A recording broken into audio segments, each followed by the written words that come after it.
Hey, this is Coach Josh here, training for Warriors Portland, and today I'm talking about why you want to quit or how to get started.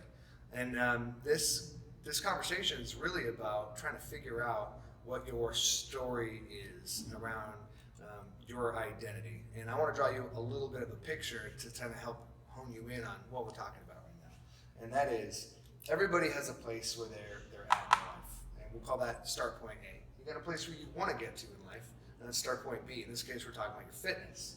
So the question is, when it comes time to getting out of bed and getting from point A to point B, what's your story?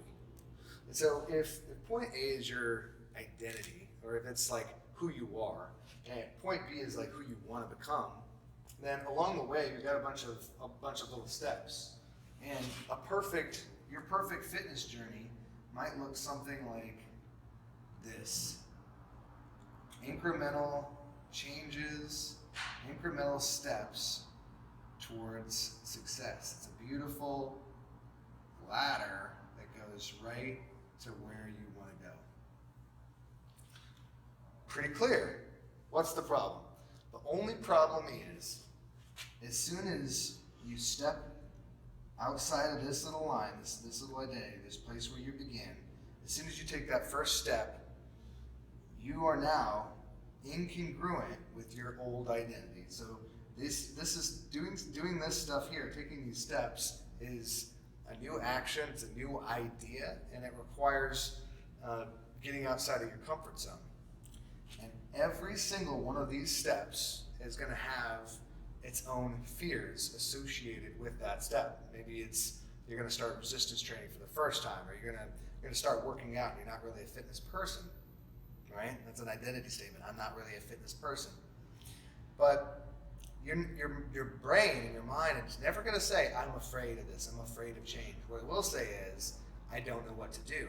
I don't know where to start. I don't want to get injured. I don't want to look stupid. I don't want to do something I'm not already good at. I can't get to the gym. I'm too busy. I'm too poor. I can't afford this, or I don't have time for that.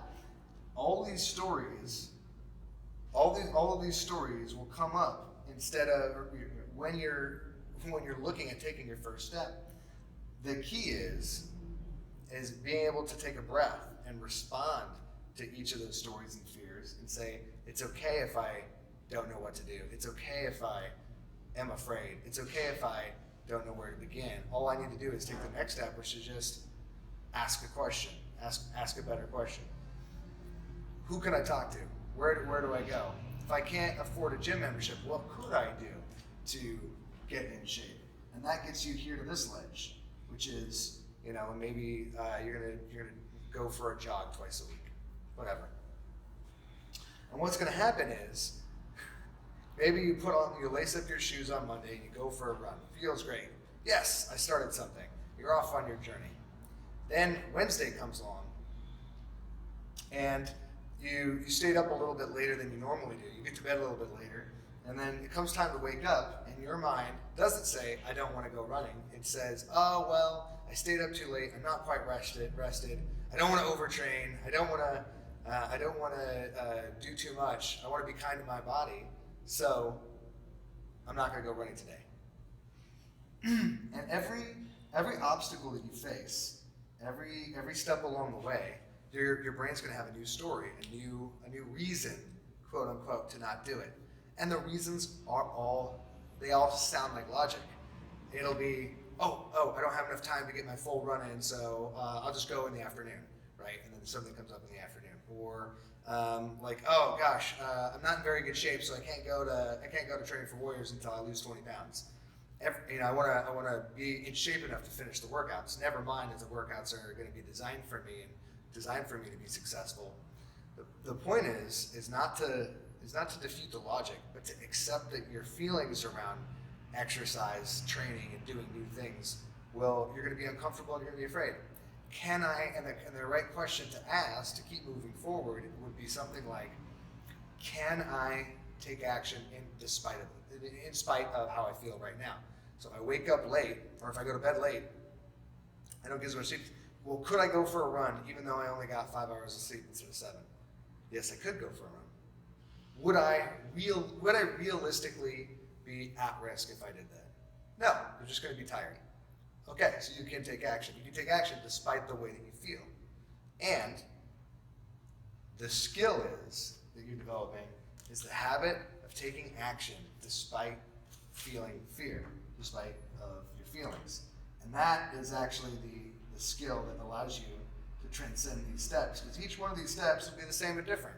I'm starting to lift weights, but I don't want to hurt myself, so I shouldn't lift heavy weights. Well, is it realistic? Are you realistically married? What if you got a coach? What if you read a couple of books on it, watched some videos, took a class? What if you mitigated that risk with some action on your part, right? And you keep climbing up, and then pretty soon you get pretty far along, and something happens, because this is real life. You get sick, you miss a couple weeks of training, and then you go on a trip, and you're not able to work out, and you have to start over down here at this step. And you get to training again, you get to working out, you make some progress, and then you change jobs, and then you have to build a new routine, and then you have a family emergency, and then you.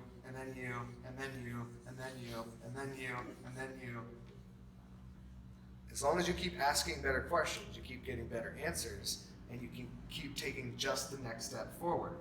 It's not direct. It's not a perfect straight line to success. A and B, that would be nice, right? Inevitably, something will come up. The skill that we want to teach you is the process that we want to guide you through is, are you able to ask better questions? Are you able to witness yourself going through this transaction, this conversation in your mind? And are you able to take action in spite of fear?